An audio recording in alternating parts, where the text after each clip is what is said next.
The city's breath was made of fog and headlights.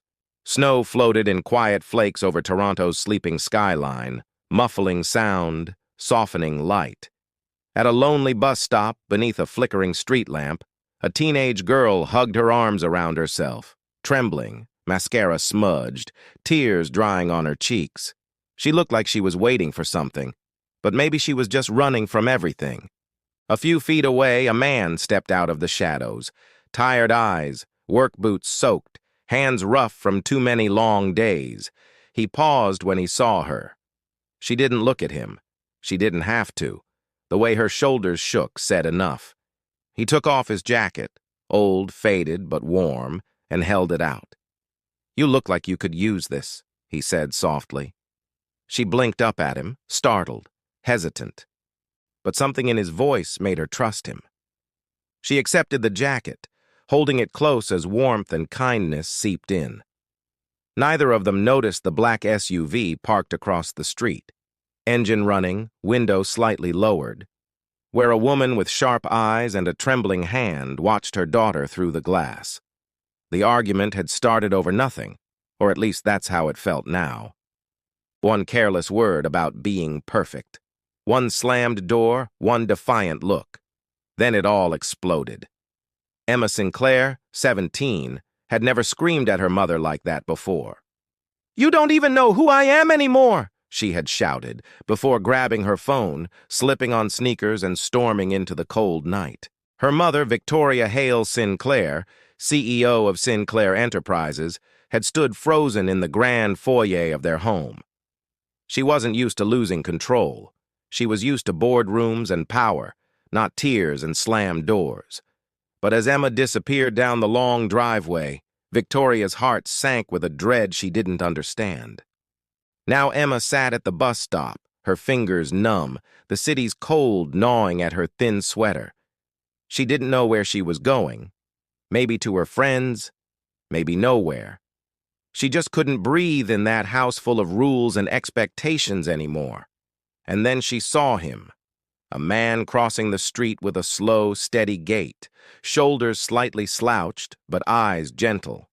He looked poor, maybe tired, but not unkind. When he offered his jacket, she wanted to say no.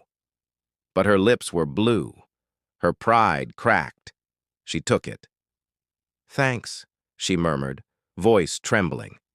"No worries," he replied with a small smile. "You can give it back when you're warm." From inside her SUV, Victoria gripped the steering wheel. Her assistant had called her 15 minutes ago. Emma had left the house again. She'd driven herself through every intersection, every icy corner, her pulse racing faster than her car. When she finally found her, sitting at a bus stop wearing that old hoodie, her breath caught. She was about to get out and shout her name, to scold her for being reckless. But then she saw him, that man, struggling with the cold himself, yet taking off his only jacket for her daughter. Victoria's chest tightened. For a second, she didn't see a stranger. She saw humanity. Something she hadn't felt in years, buried under deadlines, stock prices, and corporate armor. She watched silently as Emma accepted the jacket. "Who are you?" Victoria whispered to the fogged window, not to him, but to herself. Because that small act of kindness had done what all her wealth couldn't made her daughter smile. As the bus lights appeared in the distance, Victoria wiped her eyes quickly. She didn't know this man, but something told her she needed to. The bus arrived with a hiss of brakes and the sigh of tired passengers. Emma hesitated, jacket still clutched around her. "Are you getting on?" the driver asked, bored but kind. She shook her head. The man, his name was Daniel Brooks, smiled faintly. "Take care, kid," he said, tucking his hands into his pockets. "It's too cold to be alone tonight." Emma nodded, but didn't move. She watched as Daniel turned to leave, his breath forming ghosts in the air. Something in her chest tightened. Not pity, but curiosity. Why would a stranger help her like that? Across the street, Victoria's hand hovered over the car door handle. She wanted to rush over, to take her daughter home. But she stayed frozen, watching as Emma ran after the man, calling out, Wait! What's your name? He turned, surprised. Daniel, he said simply. And you? Emma. A small smile flickered between them. A bridge built in silence. Daniel walked home through narrow side streets lined with snow-dusted cars. He lived in a modest apartment. 2 rooms, peeling wallpaper, a little warmth. Inside, a small boy slept on the couch, clutching a stuffed dinosaur. Daniel brushed a hand through his son's hair, his exhaustion softening. Life hadn't been kind lately. Layoffs, bills, loneliness. But moments like that one at the bus stop reminded him who he was. His late wife had always said, "Never stop being kind, even when life stops being fair." Meanwhile, in her car, Victoria couldn't leave. Her world of marble floors and conference calls suddenly felt hollow. She watched as Daniel disappeared into the fog, disappearing into a life she couldn't imagine. For the first time in years, she questioned everything: her success, her priorities, her relationship with her daughter. When she finally drove home, Emma's jacket still missing, her heart felt heavier than her diamond necklace. Morning came gray and quiet. Emma returned home past midnight, jacket still on her shoulders, head low.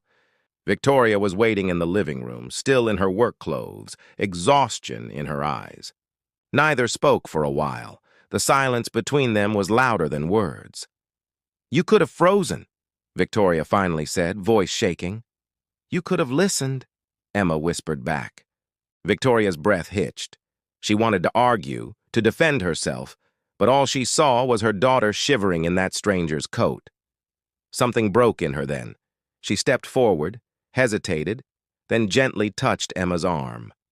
"Let's talk tomorrow," she said softly. Emma nodded and went upstairs. In her room, she buried her face in the jacket. It smelled faintly of pine soap and warmth, of a kind of safety that had nothing to do with money. The next day, Daniel woke up early, made breakfast for his son, and prepared for another long day at the garage where he worked part-time. He barely had enough to cover rent, but he never let his boy, Max, see his worry. As he dropped Max off at school, he noticed a black car parked nearby. He didn't think much of it until the tinted window rolled down and revealed Victoria Hale Sinclair. She stepped out, heels crunching on snow, wearing a long black coat and an unreadable expression. Daniel blinked. "Can I help you?" he asked carefully. "You helped my daughter last night," she said, her tone both sharp and grateful. "I wanted to return this."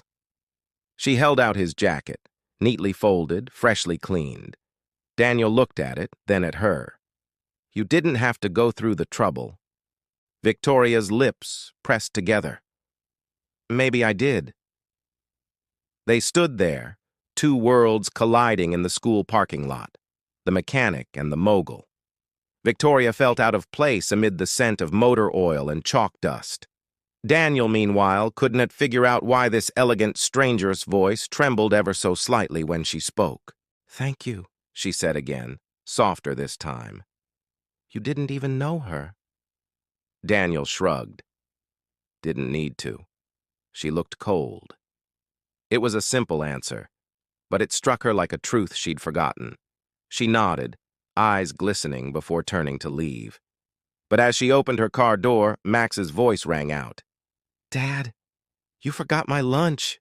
Victoria turned, saw the boy running up, jacket too big, grin too wide, and she smiled, despite herself. That raw, messy, beautiful life he lived, she envied it. Back at her office that afternoon, Victoria found herself staring at her reflection in the glass wall, flawless makeup, immaculate suit, but eyes tired. Her assistant knocked softly. "Ma'am, the investors are waiting." She nodded but didn't move. "Tell them I'll be 5 minutes." Her thoughts drifted back to Daniel's words. She looked cold, so simple, so human, and it had made her daughter smile again. That night, as she sat by the window of her penthouse suite, she opened her laptop, not to check stocks, but to write an email, not a corporate memo, a thank you note. Meanwhile, Daniel's evening was spent helping Max with homework. The boy scribbled math problems while Daniel stirred soup on the stove. Their laughter filled the small apartment like warmth against winter. When his phone buzzed, Daniel frowned. A message from an unknown number. "Mr. Brooks, this is Victoria Sinclair. You don't know me well, but you helped my daughter when no one else did. I owe you more than a thank you. Would you join us for dinner sometime?" He smiled faintly, shaking his head. "Dinner with a CEO? Yeah, right," he muttered. But Max overheard. "Dad, you should go. Maybe she'll give you a job." Daniel laughed. "I think that's not how life works, buddy." But later that night, staring at the message again, he wondered what harm it could do to say yes. Dinner was awkward at first. Victoria had booked a private table at a quiet downtown restaurant. Daniel felt out of place. Crisp linen tablecloths, soft piano music, waiters who spoke like poetry. Emma sat beside her mother, eyes bright but nervous. "This is him," she said softly when Daniel arrived. "The one I told you about." Victoria extended her hand. "Mr. Brooks." He shook it, rough palms meeting manicured fingers. "Daniel's fine." Conversation was stilted at first, small talk about weather, school, work. But when Max joined them halfway through, Victoria had insisted, something changed. The kids laughed together, and for the first time, Victoria saw Daniel not as a stranger, but as a man who'd kept goodness alive despite the world taking so much from him. Over the next few weeks, their lives began to intertwine, quietly, naturally. Emma started smiling more. Max adored her like a sister he never had. And Victoria, though she didn't say it out loud, began to admire Daniel's calm honesty. He fixed things around her house without asking for anything in return. She found excuses to stop by his garage under the pretense of checking on her car. Slowly, walls began to crumble. One evening, as the first spring rain fell, Victoria watched Daniel and Emma talking outside, laughter echoing down her driveway. Her chest ached with something she hadn't felt in years, peace. And as Daniel turned, catching her watching through the window, their eyes met. He smiled, just slightly, and she smiled back, the distance between their worlds shrinking one heartbeat at a time. Spring unfolded slowly, washing the city in pale light and soft breezes. Emma began volunteering at Daniel's garage on weekends, helping him organize tools and chat with customers. She'd laugh when grease smudged her cheek, and he'd hand her an old rag with a quiet grin. Victoria would stop by occasionally, claiming it was to check on Emma, but Daniel knew better. She'd stand at the edge of the garage, hair tied back, heels clicking against the concrete, clearly out of place, yet oddly at ease. One afternoon, when the rain came down in silver sheets, she lingered longer than usual. "You could have been anything," she said to Daniel, watching him work. "Why fix cars?" He smiled faintly. "Because people still thank you when you hand them the keys. In my old job, that stopped meaning something." Victoria looked away, her throat tightening. It had been years since she'd met anyone who meant what they said. Despite their growing closeness, two worlds don't merge without friction. At school, Emma's friends whispered. They saw her arriving in a beat-up pickup truck instead of the family's sleek SUV. "Isn't your mom like a billionaire?" one sneered. Emma shrugged. "Maybe, but she doesn't own who I am." Victoria heard about the teasing from a teacher and stormed into Emma's room that night, frustrated.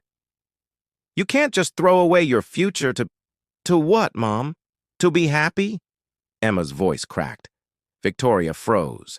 In that moment, she saw herself at 17, fierce, lost, desperate for freedom. She exhaled shakily. "I just don't want you to make the same mistakes I did." Emma softened. "Maybe they're not mistakes for me." The silence that followed wasn't angry this time. It was understanding. The first fragile step toward healing. Daniel watched all this quietly, never overstepping. He saw how hard Victoria was trying, balancing her empire and motherhood, and respected her more for it. One evening, as he dropped Max off for a playdate with Emma, he found Victoria sitting alone on her porch steps, laptop forgotten beside her. The CEO mask was gone. She looked human. "You ever wish you could just stop?" he asked gently. She smiled without looking up. "Every day, but the world doesn't stop when you do." "Maybe not," he said, "but it waits for the ones worth waiting for." For a long moment their eyes met, and something unspoken settled between them. Not romance, not yet, just two tired souls finding a rare peace in each other's company. But life has a way of testing the fragile good. One Friday morning, the news broke. A scandal at Sinclair Enterprises. Someone had leaked internal documents suggesting the company had overlooked safety issues at a construction project years ago. Reporters swarmed the office. Stock prices dipped. Board members panicked. Victoria's name was everywhere. Daniel saw her face on the TV in the garage, pale and trembling. He didn't hesitate. He closed early, grabbed his jacket, and drove straight to her building. When he found her, she was standing in her office, blinds drawn, phone ringing non-stop. "It's not true," she whispered when she saw him, "but they'll believe it anyway." "I believe you," he said quietly. And for a moment, that was enough to keep her standing. Over the following days, the media storm grew crueler. Old rivals surfaced, employees whispered. Victoria barely slept. One evening, after another brutal meeting, she came home to find Daniel in her kitchen, sleeves rolled up, making dinner for Emma and Max. "They were hungry," he said simply. The scent of tomato soup and laughter filled the air. For the first time all week, she smiled. "Why are you still here?" she asked softly. He met her eyes. "Because you were there for my son when he was sick last month. Because you're trying and nobody sees that but me." She turned away quickly, hiding tears she didn't want him to see. But that night, for the first time, she didn't eat alone.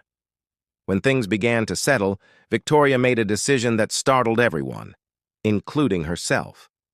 She called a press conference. No lawyers, no spin, just her. "I built a company on ambition," she said into the microphones. "But somewhere along the way, I forgot that ambition means nothing without integrity. I can't change the past, but I can take responsibility for what happens next." Daniel watched the broadcast from the garage, pride swelling in his chest. Emma and Max clapped. When Victoria finished speaking, she looked directly at the cameras, calm, clear-eyed, unafraid. She had rediscovered something deeper than power: truth. That evening, as she stepped outside, she found Daniel waiting by his truck. "You were incredible," he said. She smiled faintly. "You believed I could be." Summer came, warm and golden. The scandal faded, replaced by new headlines. Victoria's company stabilized. Smaller, humbler, but healthier. Emma graduated high school, walking across the stage with Max cheering the loudest in the crowd. Victoria and Daniel sat together, clapping until their hands stung. After the ceremony, under the wide sky, Emma hugged her mother tight. "You did good, Mom," she whispered. Victoria laughed softly. "I think it's the other way around." Daniel stood nearby, quietly proud. He had expected to be just a passing moment in their lives, a stranger with a jacket. But somehow, he had become family. One evening, after everyone had gone home, Victoria found herself driving. No destination, just following instinct.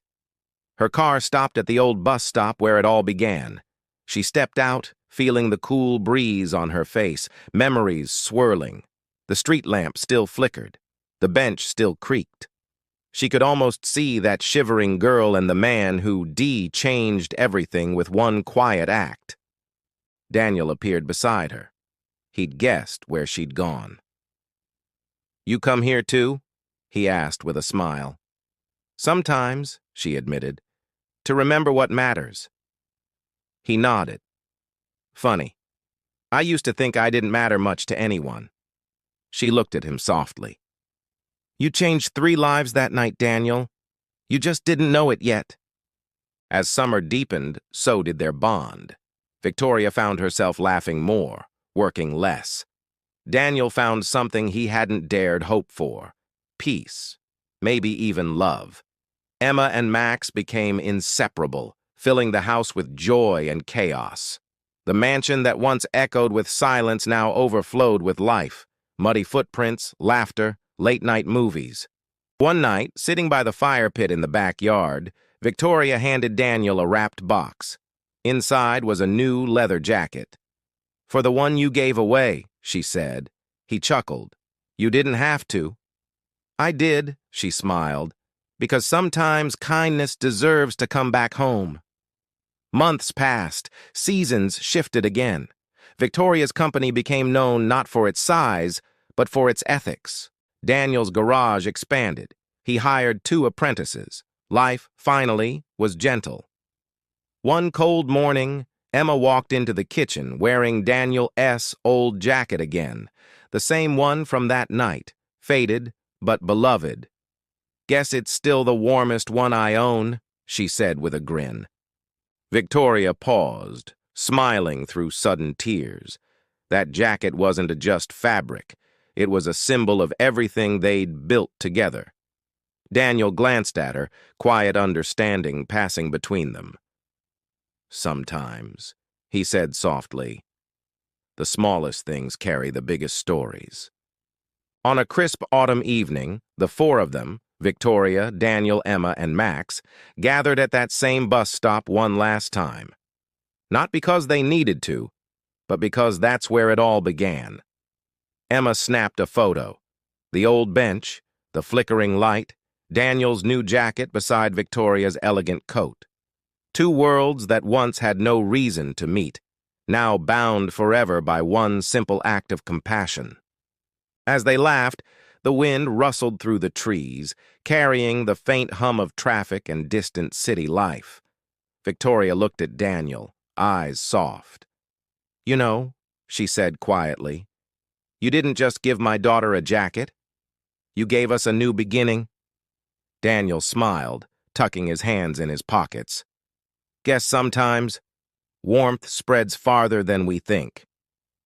And as the city lights shimmered behind them, they walked away, together, proof that even in a cold world, one small act of kindness can change everything.